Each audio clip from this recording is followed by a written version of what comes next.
Bună ziua, dragilor! Vă prezentăm la vânzare un apartament deosebit în Otopeni. Are 3 camere, 128 de metri pătrați, cu o terasă spațioasă de 43 de metri pătrați.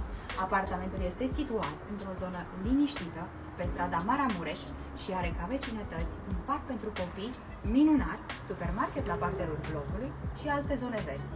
Prețul apartamentului este extrem de avantajos, 135.000 de euro plus TVA de 5% și mare atenție, având în vedere că este direct de la dezvoltator, comisionul agenției este 0.